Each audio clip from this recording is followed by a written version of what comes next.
Pertempuran tersebut telah mengakibatkan sekitar 20.000 orang masyarakat Surabaya menjadi korban.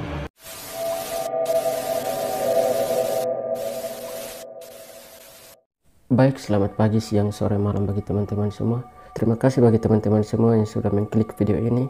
Baik, pada video kali ini saya akan membahas tentang sebuah peristiwa berdarah yang terjadi pada tanggal 10 November tahun 1945 di Hotel Yamato, kota Surabaya. Insiden ini menjadi salah satu pertempuran terbesar dalam sejarah bangsa Indonesia. Peristiwa berdarah ini juga sering disebut sebagai tragedi neraka.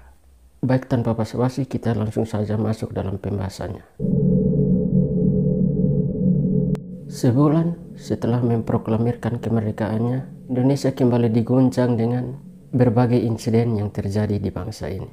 Di Surabaya, Belanda mengibarkan bendera negara mereka di Hotel Yamato. Insiden ini membuat banyak warga setempat yang marah besar. Banyak masyarakat yang marah pada saat itu karena pada saat itu pemerintah Indonesia sedang gencar-gencarnya untuk mensosialisasikan kemerdekaan Indonesia. Bukan hanya itu saja, pemerintah kala itu juga melakukan sosialisasi mengenai makna dari kemerdekaan dan menetapkan bendera merah putih sebagai bendera nasional. Di berbagai daerah muncul wacana untuk mengibarkan bendera merah putih. Surabaya pun tidak ketinggalan dengan informasi ini. Masyarakat waktu itu ramai-ramai mengibarkan bendera di berbagai sudut kota, dan setiap rumah warga dipasang bendera merah putih sebagai bendera nasional atau bendera kemerdekaan negara Republik Indonesia. Namun, sekutu yang pada waktu itu memenangkan Perang Dunia Kedua ingin mengambil kembali wilayah jajahan dari Belanda. Hal itu membuat tentara Inggris yang tergabung dalam Elite Force Netherlands East Indies atau AFNI datang untuk melucuti tentara Jepang. Namun saat itu pihak Inggris juga memiliki misi lain, yaitu mengembalikan Indonesia ke administrasi pemerintahan Belanda. Bahkan perwakilan Netherlands Indies Civil Administration atau NICA turut membonceng pihak Inggris. Peristiwa ini akhirnya membuat sekelompok orang Belanda mengibarkan bendera merah putih biru tanpa persetujuan pemerintah Indonesia di Surabaya. Bendera tersebut berkibar di tiang paling atas Hotel Yamato pada malam hari.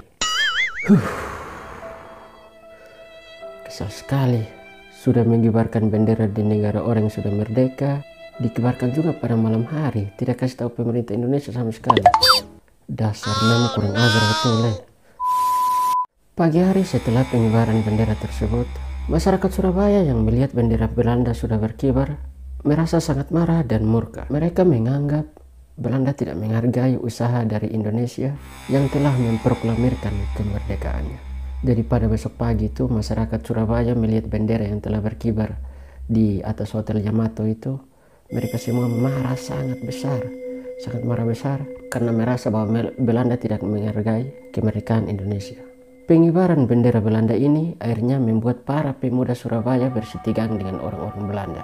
Para pemuda yang diwakili oleh Residen Sudirman yang didampingi oleh Sidik dan Haryono kemudian menemui perwakilan Inggris, Y.V.C.H. Ploegman, serta orang-orang Belanda yang berada di sana.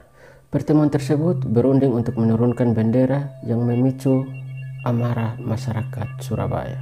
Namun tak disangka-sangka perwakilan Inggris ini, Ploegman ini, menolak usulan-usulan dari para perwakilan Indonesia. Dia bahkan juga menolak mengakui kedaulatan negara Indonesia. Jadi menurut perwakilan Inggris ini, mereka tidak mengakui kemerdekaan Indonesia. Segera setelah pertemuan itu, Ploegman ini mengeluarkan pistol yang memicu perkelahian di lobi Hotel Yamato. Kala itu ia tewas dicekik oleh Sidik. Adapun Sidik juga lalu tewas ditembak oleh para tentara Belanda. Jadi ketika Ploegman ini mengeluarkan pistol, para perwakilan pemuda Surabaya ini tidak terima dan terjadi perkelahian di lobi Hotel Yamato. Dan Sidik pun langsung mencekik Ploegman sehingga tewas. Tetapi Sidik pun langsung juga ditembak mati oleh para tentara Belanda. Jadi terjadi perkelahian yang sangat besar di lobi Hotel Yamato pada saat itu. Di luar lobi hotel pun massa yang datang semakin banyak. Massa dari Indonesia ini. Mereka mendukung Presiden Sudirman membuat inisiatif agar bendera tersebut diturunkan. Presiden Sudirman lalu keluar dan mengatakan kepada masyarakat yang datang bahwa perundingan itu tidak ada titik temu.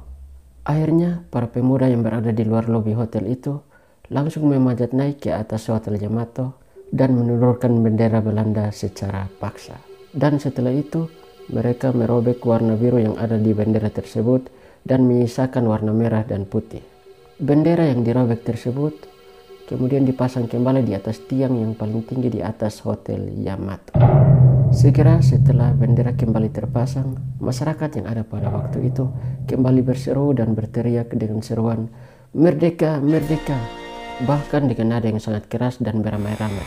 Peristiwa ini kemudian menjadi awal dari berbagai pertempuran yang terjadi antara pihak Inggris dan pihak Indonesia. Tewasnya Jenderal Malabi disebut sebagai faktor utama terjadinya pertempuran pada tanggal 10 November 1945. Peristiwa ini dipicu saat warga Surabaya menginginkan Gedung Internatio bebas dari militer Inggris yang berujung pada percekcokan dan pertempuran antara kedua belah pihak. Meski begitu, hingga saat ini belum jelas siapa yang bertanggung jawab atas pembunuhan perwira kerajaan Inggris tersebut. Berbagai sumber yang ada mengemukakan hal-hal yang berbeda. Ada yang menyebut Malabi tewas saat tembak-menembak dengan para warga Surabaya pada tanggal 30 Oktober tahun 1945. Namun ada juga yang mengatakan bahwa Malabi tewas karena terkena granat dari anak buahnya yang berusaha melindungi dirinya. Granat tersebut kemudian melesat dan mengenai mobil Malabi hingga terbakar. Jadi kematian Malabi, perwira kerajaan Inggris ini, menjadi faktor utama pada pertempuran tersebut. Meskipun hingga saat ini belum jelas Malabi tewas karena hal apa. Terbunuhnya Malabi akhirnya membuat pihak Inggris mengultimatum para warga Surabaya untuk menyerahkan berbagai senjata sebelum pada pukul 6.00 10 November. Tetapi ultimatum tersebut tidak didengar dan hanya dihiraukan oleh masyarakat Surabaya. Rakyat Surabaya pada waktu itu memutuskan untuk tetap melawan hingga terjadilah pertempuran yang dikenal dengan nama Peristiwa 10 November dan diperingati sebagai Hari Pahlawan. Pertempuran pada hari itu meninggalkan bekas yang sangat dalam bagi para pejuang dan mereka yang menjadi korban pada pertempuran tersebut. Sekutu yang pada awalnya melihat bangsa Indonesia sebagai bangsa yang terhalus di dunia, kini menjadi bangsa yang liar, ganas, dan garang. Jadi awalnya sekutu berpikir bahwa Indonesia ini tidak berani, ternyata sekarang mereka baru menyadari bahwa ternyata masyarakat Indonesia ini sangat ganas, liar, dan semakin berani untuk melawan para penjajah. Pertempuran tersebut berlangsung selama beberapa hari dan berakhir pada tanggal 28 November tahun 1945. Jadi sekitar 18 hari terjadinya pertempuran tersebut. Kantor berita Reuters kala itu melaporkan ribuan orang Indonesia menjadi korban serbuan militer sekutu. Medan Perang Surabaya kemudian mendapat julukan neraka karena kematian dan kerugian tidaklah sedikit.